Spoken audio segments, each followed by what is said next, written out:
Hello, everyone, and welcome. I am Ida Lee, and this is Raw Emotions.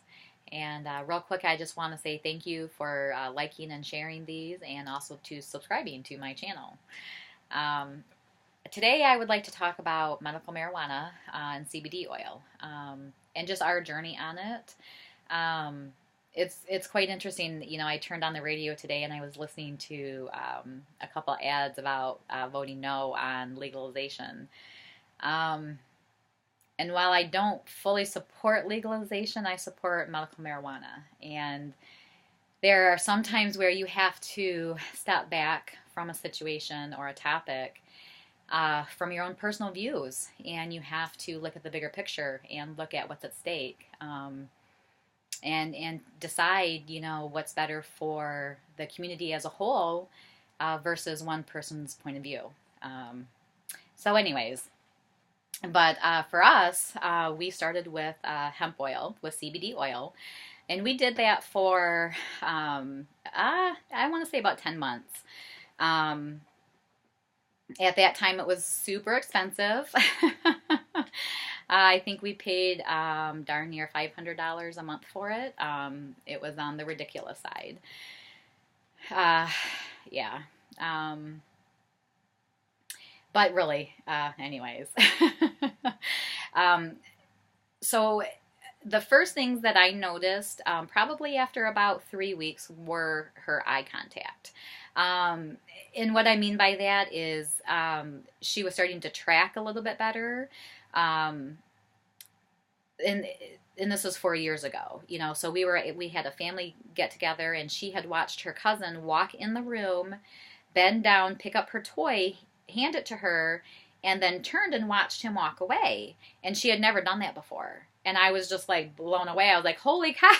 I was like, wow. It's like, okay, this is a game changer. Something's happening here. And then the other thing I noticed too was that it helped to slightly just take the edge off a little bit. It just helped to slightly take the edge off of her. You would really have to just be around us, and know her to know what that means. But anyways, so like I said, we had done that for about 10 months. And during this 10-month period, we had gone through, hello, you can just shut the door. We had gone through different times where she would, like I said, wake up at 4 a.m. and just have a screaming fit all day long until 7 p.m. Nonstop, people. There was no catching of the breath, no, no, no, nothing. It was a straight power on scream fest. And it didn't matter what we did. And the first time this happened was Easter Sunday. What is this, April? And this is while we were using, the hemp. And I didn't really see the changes I was wanting to see, or I expected to see, or I had hoped to see. And we would have, 2 to 3 of these episodes a week. Sometimes they would go all day like that, and sometimes they would go half the day. Sometimes they would go 2 hours. There was no rhyme or reason. But the majority of the time, it was an all-day thing. And, I had found out that one of my cousins worked for Iron Labs here in Michigan, and I had gotten in contact with her, and she kind of walked me through this entire process. It's intimidating. It really is. I don't know where to go to buy this and who to contact, and it's legal to smoke, and I don't know any of this stuff. I'm a deer in headlights. I mean, you're raised, it's illegal, it's a sin because it's illegal. It's bad, it's of the devil, blah, blah, blah, blah, blah. It's, so you have all of these stigmas and all these dogmas that you have to separate yourself from. And for us, it was about quality, it's about the quality of life, and then what I want to give her and what I want her to experience. And that's worth fighting for. That's worth fighting for. So I, had gone through the process of getting her medical marijuana card. And for pediatric patients, you need to see 2 doctors. So we had gone through that process, and then it was also explained that I should go ahead and get my card, because, you know, the bigger she gets, the heavier she gets, the more medicine she's going to require at a time. And for me to legally and safely transport it, to have 2 cards would be safe. We're safer than one. You know, so I went ahead and did that as well. And, you know, during this process, you know, we're just waiting for the cards to come in. Here it is, Christmas Eve day, and the kids and I are out shopping. And guess what? We're having a mood. We pushed her through all the stores screaming. It was really hard. It was really hard. It's not just when you're at the checkout line and you watch a child have a meltdown, you know, and everybody's passing judgment on you as you're trying to, you know, console your child and get safely out to your car. This is us walking up and down the aisles of her screaming. And fortunately, I was lucky that our pediatrician's office was still open.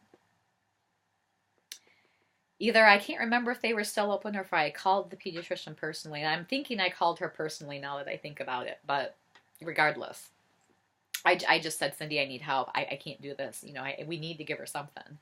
And the medicine that she put her on, I can't remember the name of it, but it had a lot of side effects. You know, and she was concerned about the side effects. And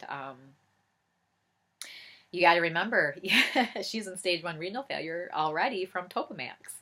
But at this point, you know, I said, we got to put her on it. You know, I need some relief.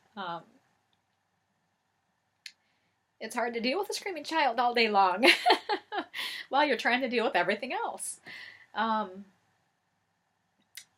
And that medicine didn't work. It did not work. It didn't do a doggone thing. So anyways,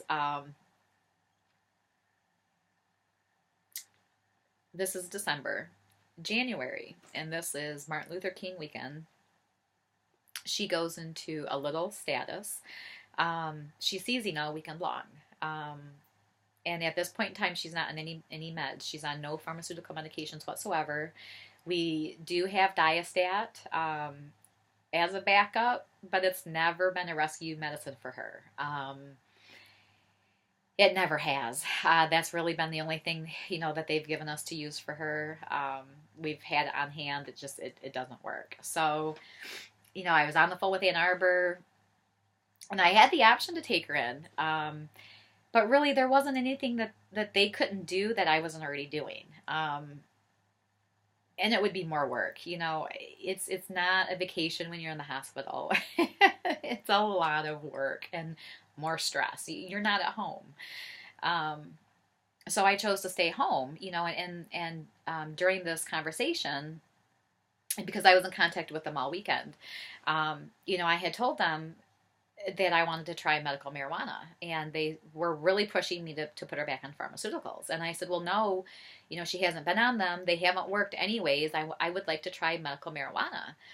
And, you know, they kept going back and forth, you know, between the nurse and the doctor and me. And finally the nurse gets back on the phone and she says, you know, if you choose to go this route, then you no longer will be a patient. We will have to discharge her, or we will have to discharge her. And I was like, wait, what? And I needed to reiterate, you know, what I had heard. And I said, so you're telling me that if I choose to put her on medical marijuana, she will no longer be a patient. If we choose to go on pharmaceutical meds, everything's okay.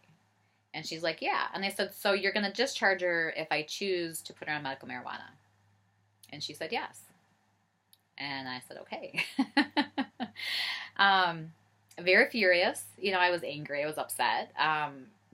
What do you do?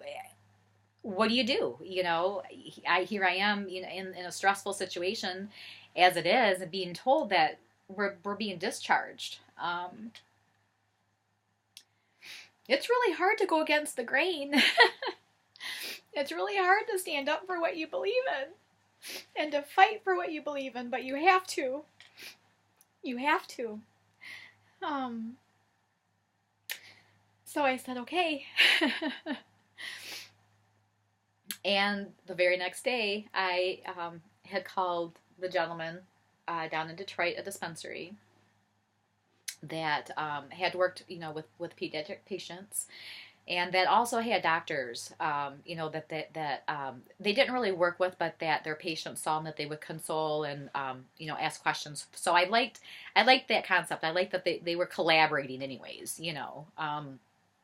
You'll notice in this field, not everybody likes to talk with everybody, especially doctors. But anyways, so, we went down there and we had gotten her on antibiotics. And at that point, she was only on, it was such a tiny, tiny dose, 0.15. It would depend on the ratio, and it was all by body weight. So I just really liked, like I said, that there was that collaboration with the medical community. And here we're going to kind of fast forward, to May, and we don't have a neurologist. And everybody that I had been calling around home wouldn't see her. Well, I would explain the situation.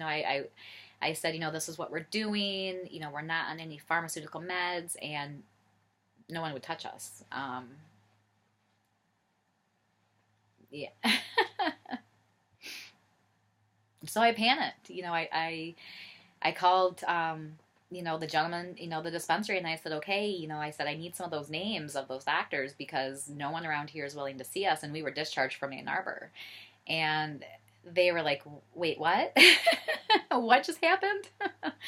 And so I had told them what had happened back in January. And, they had given me a couple names as well.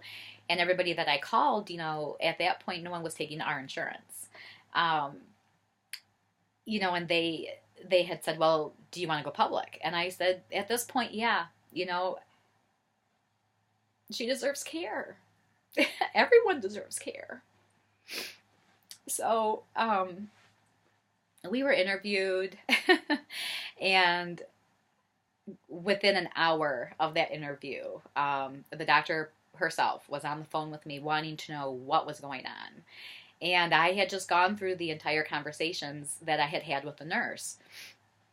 And, she's like, well, do you remember who it was? And I said, no. I said, I was holding my child who was seizing the entire weekend, being told that we were being discharged. I said, I didn't have time to write her name down. But I'm sure there's records of it. Come on now, you have to log in and yeah, there's records of it. Anyways, and I really liked this woman. I really did like this doctor. So we were able to talk it out, and we stayed with Ann Arbor. I don't know. I would have to go back and watch the interview for that. I know there was some kind of redaction, to that story as well.